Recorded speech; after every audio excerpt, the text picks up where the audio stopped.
Welcome to Healthy versus Toxic, the podcast where licensed mental health professionals explore what makes a relationship healthy or unhealthy or even abusive, all from a scientifically informed perspective. Hello, this is Dr. Grande. Today's question asks if I can describe infidelity in terms of personality theory and give advice on how it can be prevented, give some tips on how infidelity can be prevented. So for this video, I'm using an article published in 2016. I'll put the reference to that article in the description for this video. And this article really talks about a lot of these aspects. So I'm going to review this article and then talk about my own clinical experience and what my opinions are in terms of preventing infidelity. So first, I'll define infidelity. So infidelity is when somebody violates the expectations of a romantic relationship. And I know that there are varying definitions of it, and infidelity can be viewed in a unclear way. Like some people will say one thing is cheating, and another person would say that that same thing is not cheating. But in general, most people know what infidelity is. And in romantic relationships, about 97% of those relationships, there's an expectation there that there won't be any infidelity. We also know that infidelity is the leading cause of relationship termination. So how widespread is infidelity? How many people cheat?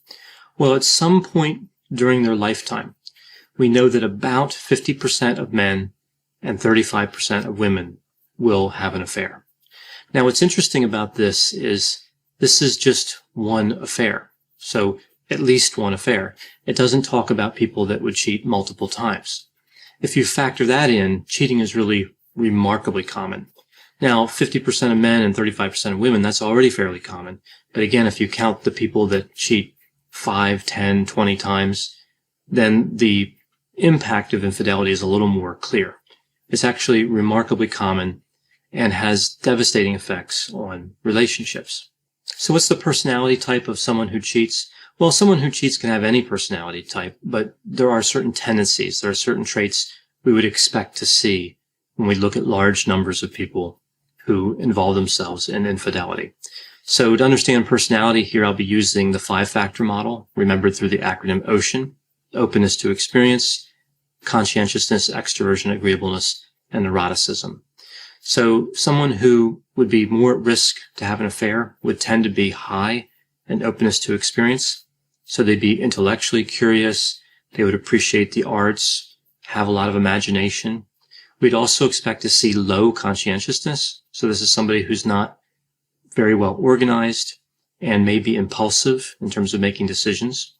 We'd expect to see high extroversion. So this is somebody who has a lot of positive emotions, friendly, outgoing, assertive in social situations.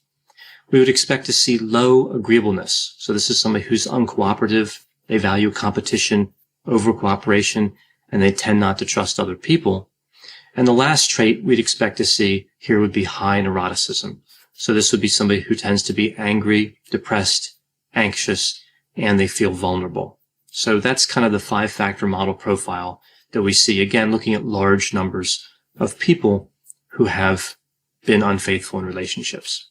We know there are other risk factors, of course, with infidelity as well. High sexual desire and high sexual risk-taking are associated with infidelity. And also, if somebody's primary relationship is a low-quality relationship, if there's not much relational satisfaction, that tends to lead to infidelity, or at least it's a risk factor. In high-quality relationships, partners tend to discount the attractiveness of alternatives, and we don't see that in poor relationships.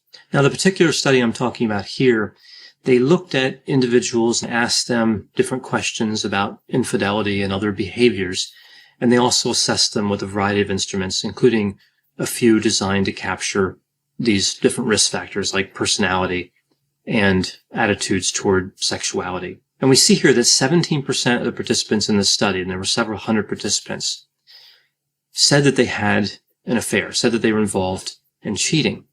But after answering questions about emotional affairs, emotional contact, sexual activity other than intercourse, and other online behaviors, the rate of infidelity was closer to 79%.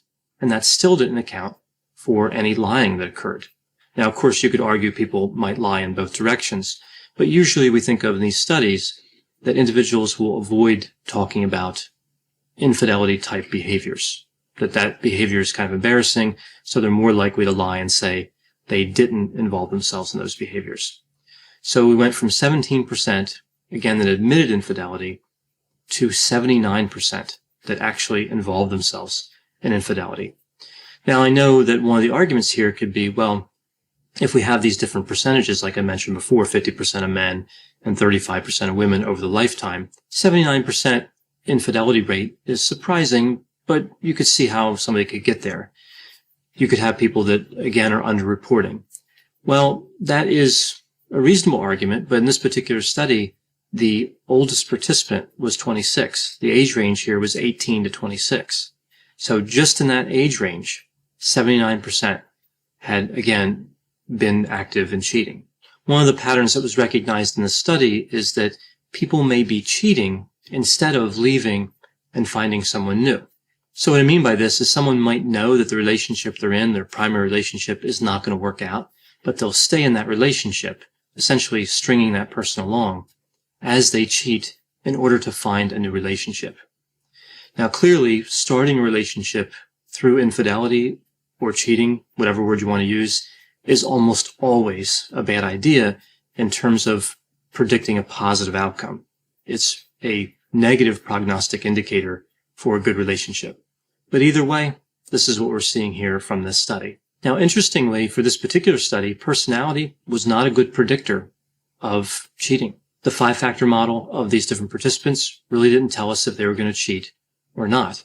Also, the relationship quality of their primary relationship was also not a good predictor. There was actually only one good predictor identified, and it seems kind of obvious. If someone's attracted to another person, that was the only good predictor we saw in this study. If someone's attracted to another person, that greatly increased the risk of having an affair. So now moving to my clinical experience, this is a good point to transition here. What leads to this attraction? So if being attracted to another person is a good predictor of infidelity, and again, in this study, maybe the only good predictor, what causes that attraction? What can someone do to avoid getting into that situation, or how can they extricate themselves from that situation?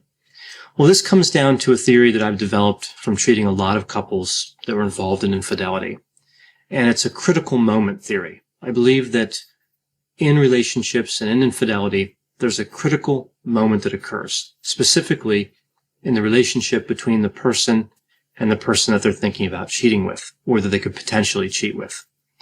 And it comes down to really a few different types of communication that occur at this critical moment. One would be saying something negative about your partner. So you're in a primary relationship, and let's just say it's a heterosexual relationship, man and woman, and say we're looking at a woman who goes to perhaps a work setting, and she has a male colleague, right? So this is the setup here for potential infidelity. The moment she says something negative about her partner, about her husband, that is a critical moment. That is a sign that things may not go well in terms of infidelity. Another potentially dangerous communication or risky communication is to say something emotionally charged. So if that woman said to that man in that scenario, in terms of this work setting, that that man understands her like no one else, right? That's an emotionally charged statement. It serves to establish an emotional connection. So saying something negative about the partner or saying something to establish an emotional connection, both of these tend to lead to affairs, potentially. Not always, of course, probably not even most times, but they are really representative of this critical moment that I think occurs in a lot of these infidelity situations. I also think a lot of the times this behavior is deliberate. Someone wants to see what's going to happen next, and this excitement motivates them to take risks. So a lot of times we'll see with people who are involved in infidelity that they kind of represent it as accidental. They slipped into it. They didn't really want to get involved in an affair. But then when we look at this critical moment, a lot of times when you really break it down, somebody wanted to know what was going to happen. They put that out there in an effort to see what the next thing was going to be, knowing that that next thing could be a strong emotional connection and then potentially a sexual encounter. So from all this, what can we learn about tips for avoiding infidelity? Well, this reminds me of an old song. It's a song released in 1984 by a band named REO Speedwagon. Can't Fight This Feeling. So the person singing here is really talking about the irresistible nature of this romantic feeling he's having. Now, the reason I bring up this song is because I tend to agree with the sentiment in the song. People really can't seem to fight the feeling. Romance is a powerful motivator, and initial attraction in particular. And we know that people just have difficulty resisting that. So in terms of tips for avoiding infidelity, it really comes down to not spending time with a person to whom you're attracted. So it's really all about distance and setting up barriers. We can think of this like people who have difficulties with substances. Alcohol, for example. A lot of times we'll see that when people have a history of substance use disorder with alcohol, when they're in recovery, they'll say, well, I'm in recovery, I haven't had a drink for a long time, so I can have a drink here and there. And of course, we know a lot of times this ends in disaster, that this ends in somebody going back into the addiction. And if we know this, if we know that romance and attraction, if we know these are powerful motivators, then it's good to not get into a situation where you have to fight the feeling. If the feeling is too strong, then it's better to avoid it and avoid that person. This is really one of the only good ways I can think of to reliably avoid at least this type of infidelity. And of course, this won't work all the time, but I think it is a useful tip. I think it makes sense most of the time. As I mentioned before, I think a lot of times these behaviors with infidelity are deliberate. So you might look at somebody and say, well, look, if you're attracted to this person, don't spend time with them. But the attraction may already be there. So they're going to take steps to spend time with that person. They've essentially perhaps already given into the feeling.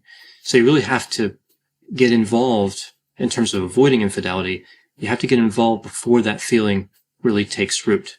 What I've found a lot of times with these type of infidelity scenarios, like I've been talking about here, is that once those initial fantasies start, they kind of build a life of their own. And somebody kind of builds up in their mind what they're going to do or what this romantic relationship may be like. This whole idea of not being able to resist positive impulses is called positive urgency, and it's a type of impulsivity. A lot of times we think of impulsivity, we think of negative urgency, like when somebody's angry and they assault somebody. They've given in to that anger emotion. Well, positive urgency is giving in to a pleasant emotion, a positive emotion. Again, that's why it makes sense that we see the positive emotion facet of the extroversion trait overrepresented in people that are unfaithful. I think one of the real dangers of positive urgency and what makes it distinct from negative urgency is when people are involved in negative urgency impulsivity, like with that example with the anger, giving into anger. They tend to know what they're doing is wrong, right? They kind of realize that the behavior is negative, the emotion is negative, and they just give into that impulsivity.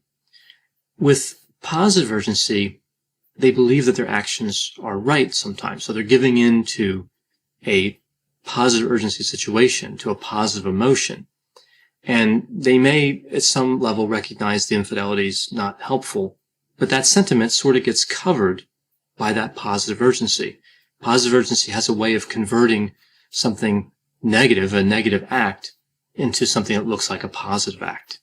So we also see that sometimes with negative urgency, but I think that's really a property of positive urgency, and in particular, the positive urgency with romance and attraction. Again, it's an intoxicating type of emotion and feeling, and it's highly complex, and it can motivate people to take actions that are surprising.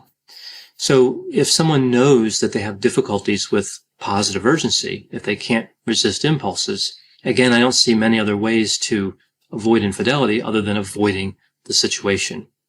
So this is kind of a complex topic, infidelity. There's not always one root cause. For example, what I mentioned with the communication and how distancing could help and all that. Sometimes there are other causes. Oftentimes there are. So you really have to look at a lot of the different aspects of infidelity and not necessarily just this restricted number I've talked about here. But either way, again, I think this makes sense when looking at infidelity, at least in certain situations. Thanks for listening. This has been a production of Ars Longa Media. The executive producer is Dr. Patrick Beeman. For more content, please visit our website at arslonga.media. To leave feedback or suggestions, send an email to info@arslonga.media. To find more content from Dr. Grande, including a link to his YouTube channel and his other Ars Longa podcasts, visit our website at arslonga.media. This podcast is intended for informational purposes only and should not be construed as medical or mental health advice. Ars Longa, Vita Brevis.